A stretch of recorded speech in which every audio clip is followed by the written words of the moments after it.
can go back to serious business. Yeah, why not?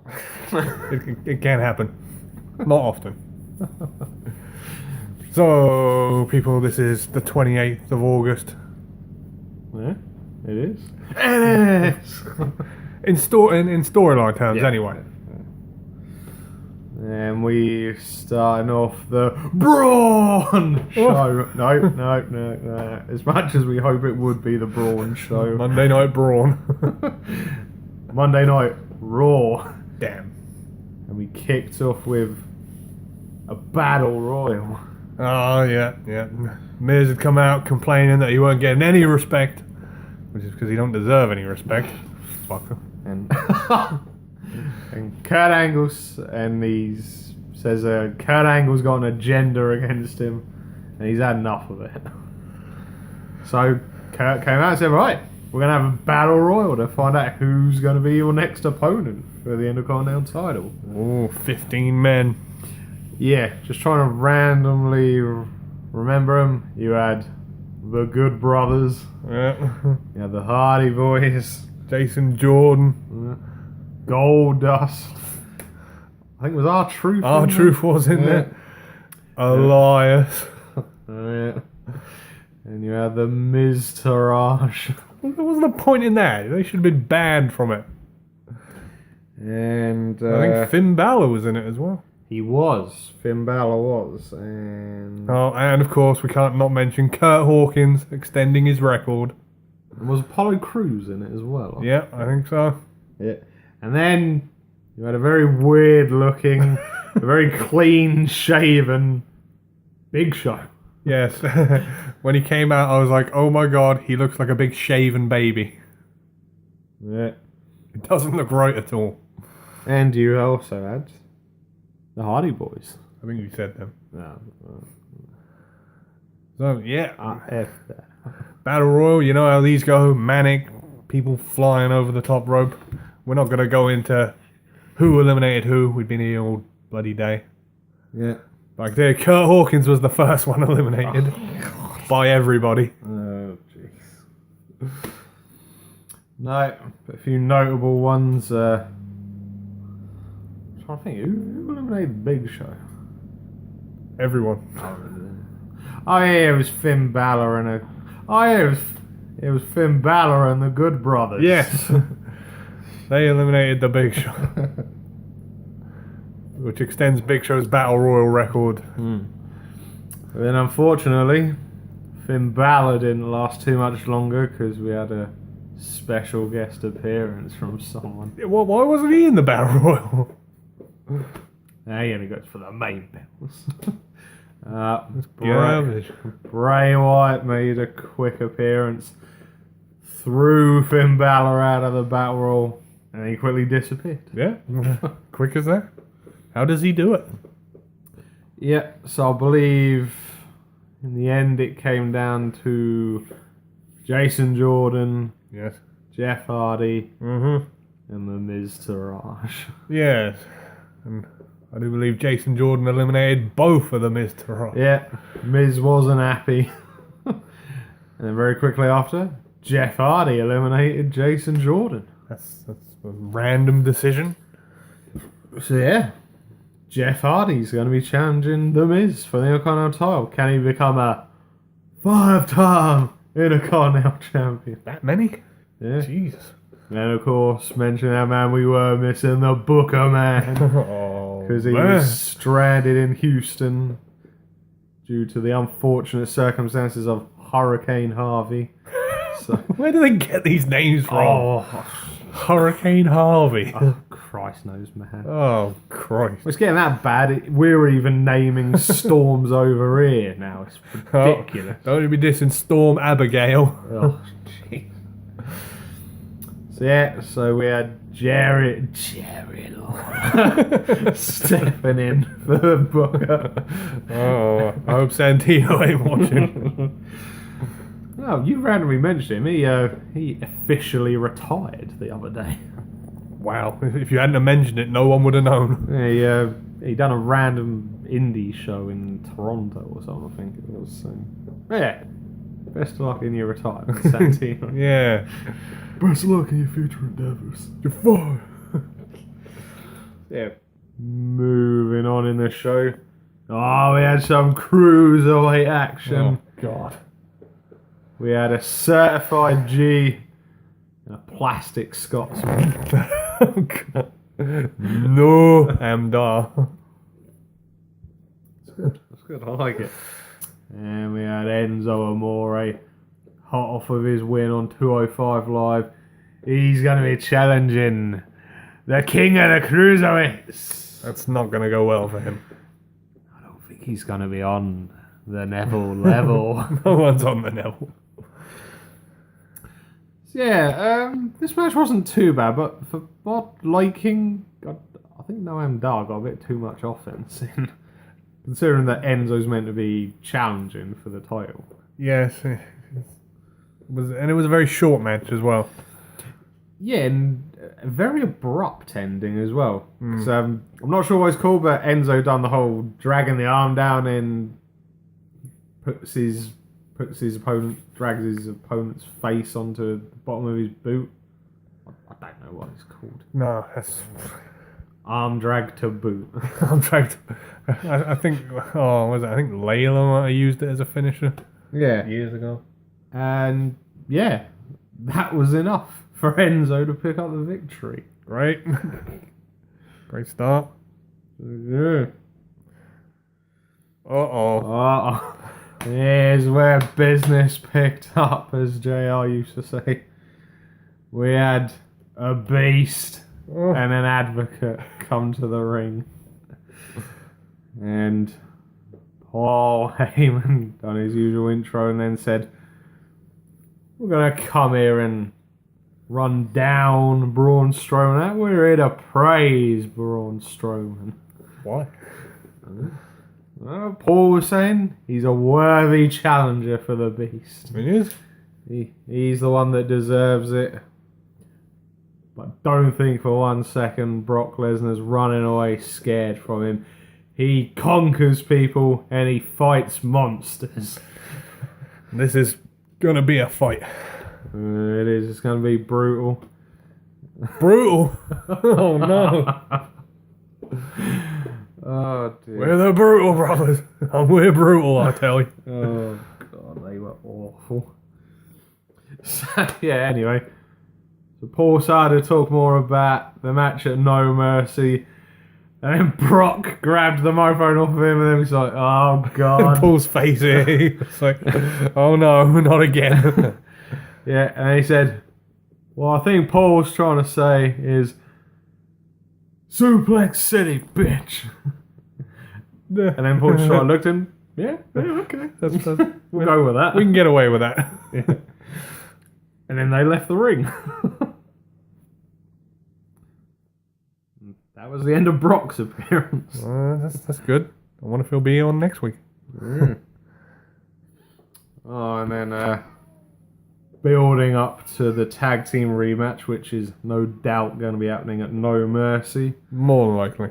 Both of them, well, all four men, if you want to be technical, were in singles action, facing off against one another. Well, no. At first, it was Seth Rollins v. Cesaro. Was it Cesaro? Yes.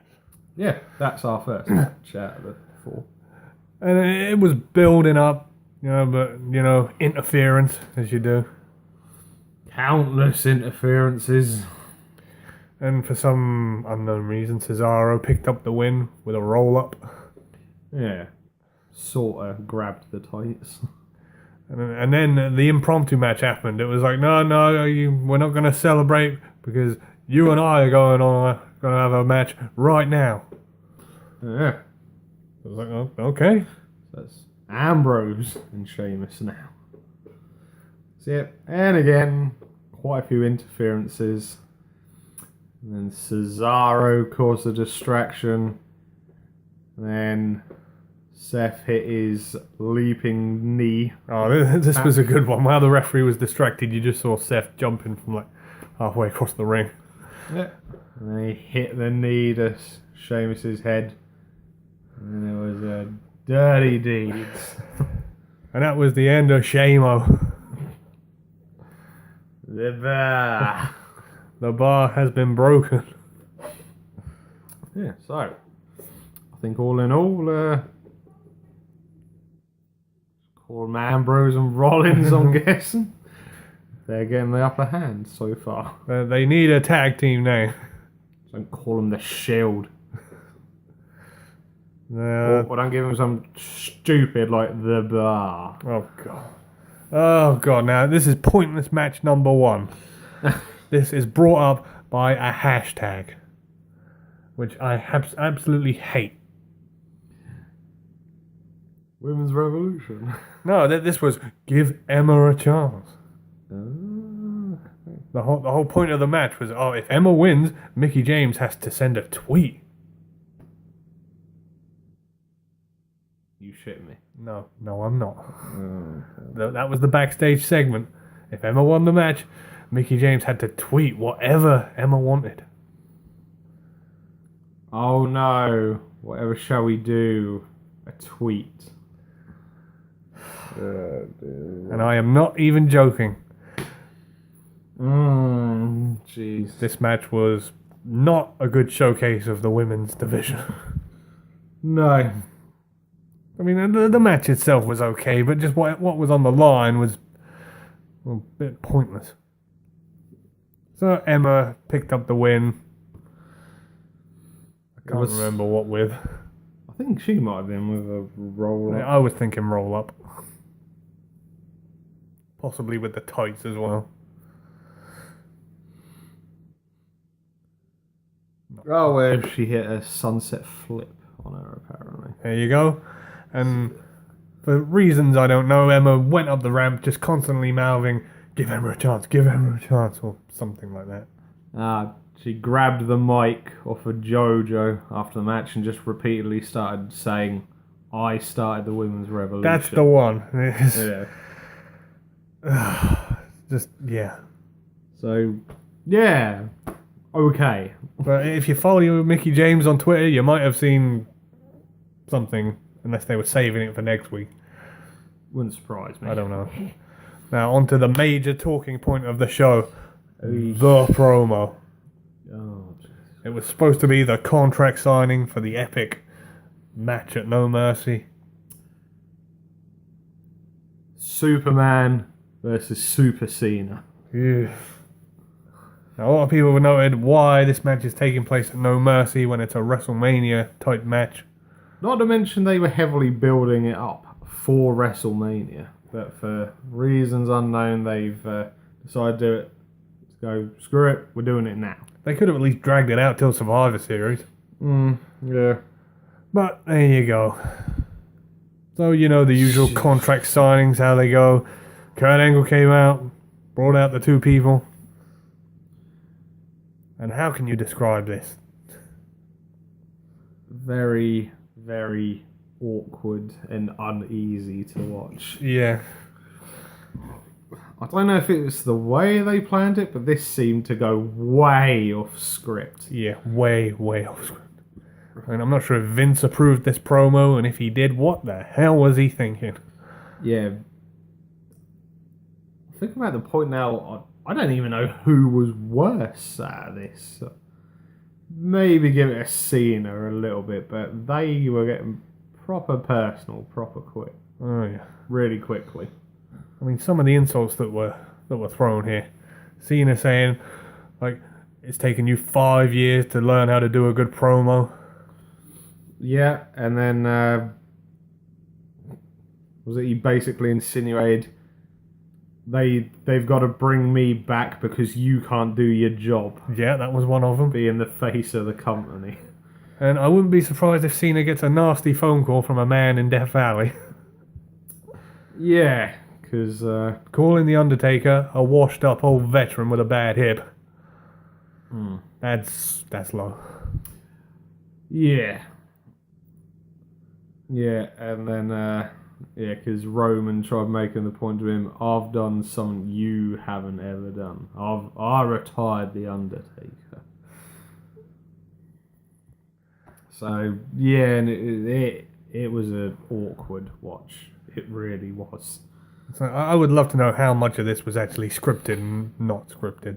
Yeah, I mean, Cena again getting the cheap. Oh, these people want me to possibly do a heel turn, Yeah, it's like, but why would you say that? and then Roman mentioned about how Cena buries all the good talent that ever comes up, Oh yeah. and it was awkward. Oh, and what? And Cena called him a bootleg knockoff corporate version Yeah, of Cena yeah, that was right. who doesn't have his own identity. No. And then somewhere in amongst all of this, there was a match made for later on in the night. Yeah. Roman Reigns teaming up with John Cena against the Good Brothers. Yeah, I think Gallows and Anderson came out at the end of this promo and basically insulted them both. They were trying to do a bit of reminiscent, weren't they? Hashtag beat up John Cena. And then Kurt Angle made the match. And it was like, great, so we know where this one's going to go. And the match would be happening right now. And it was all right. I mean, you had the sort of comical moments of Cena and Roman being forced to tag together, and I think Cena was getting beat up a little bit, and sort of Roman just sort of like sniggered and laughed a little bit when he got hit down on the mat. Yeah, he was clapping, going, good job, John. Yeah. Unfortunately, with matches like this, you know where it's going to go. Yep. And ended with an AA and a spear. I don't like it. And Cena and Roman Reigns picked up the victory in this one. Right. Way to give emphasis to a tag team. That's brilliant. I hate it when non-tag teams beat tag teams. Yeah. Oh, and now we had a treat for everyone.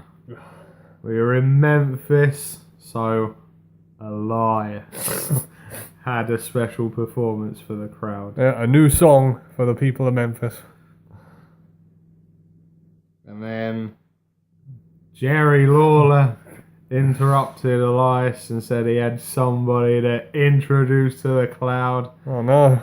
And it was none other than the epic return after 20 odd years of Southpaw Regional Wrestling's very own Pelvis Wesley. Oh god. Oh boy. I do believe that's the first person from Southpaw Regional Wrestling to make an appearance. Yeah. And unfortunately he got drifted away. Now why couldn't he go on and beat up Jerry Lawler as well? Yeah, I think that's a bit controversial after they done the old angle with Dolph Ziggler. Oh, he kicked him in the gut. The whole bringing on the heart attack. Well, we know those guitars are made out of like cardboard anyway. He could have bashed one over his head. Yeah, I suppose so, yeah. So, we're moving on to our next match after Pelvis Wesley entertaining us. Oh dear. We had a match that was made last week on Raw. Alexa Bliss putting together a rematch clause for the women's title. And this is where things go down the pan yet again. I mean, the match was good for a women's match. I mean, I was enjoying this. Yeah. To an extent. Then it just got a bit strange. I find myself questioning the booking again. I mean, you remember last year when the Raw Women's title changed hands 7 times in the space of about 6 months? Oh, Jesus, don't remind me. Well, that sort of feels like what we're going for here. Yeah. In the end, Alexa Bliss picking up the victory and becoming 2-time Raw Women's Champion. Add that to the 2 SmackDown titles she won earlier in the year, Yeah. making her a 4-time women's champion. And it's like, okay, right. So you had the thing at SummerSlam where Sasha won the belt. She's had it for 2 weeks, and they've changed it back. Why? I don't get it. Your guess is as good as mine, man. For God's sake, get a champion and stick with him. Or her. But then someone came out to help celebrate with the goddess of Raw, Oh, God. Nia Jax. And Yeah, she was like, yeah, you done it. Well done. she come in, done a big splash in the corner to Sasha, taking care of her. Poor Sasha. And she said, right, get up on the top rope, celebrate. And then she got her on her shoulder, and then she just sort of glared at the crowd. And then she dropped Alexa Bliss. Oh, God, stabbing her in the back. Yeah, Shades of Evolution in 2004. she's turned her back on Alexa Bliss and the WWE Universe. Oh, right, get the clippers out. So yeah, and then Nia then proceeded to hold the Raw Women's title up high, indicating she's next for a title shot. Is she coming for the belt? Yeah, Is it going to be a triple threat? Yeah. Who knows? No. And that's how we ended Raw this week. So where was Braun? I don't know. I'm very annoyed. Is he too busy fishing to show up? Well, I did see a bloody few days ago. He's blooming at the Yankees Stadium. Stop breaking kayfabe. Damn it, Braun. This is as bad as Sexy Bray. Come on, man. You've seen Wonder Brawn. Well, I've heard of Wonder Braun. Yeah, be glad you've just heard of it. It's like it's one of those things that I don't want to see it because if I see it, I can't unsee it. Be glad you haven't. So I'm sticking to not seeing it for the moment. So, that's how we're going to leave you this week for Raw. Awesome. Okay, so from your hosts, the master of the brain damage, Martin? and the one and only Sam H, we'll see you again for the next one. Adios, folks!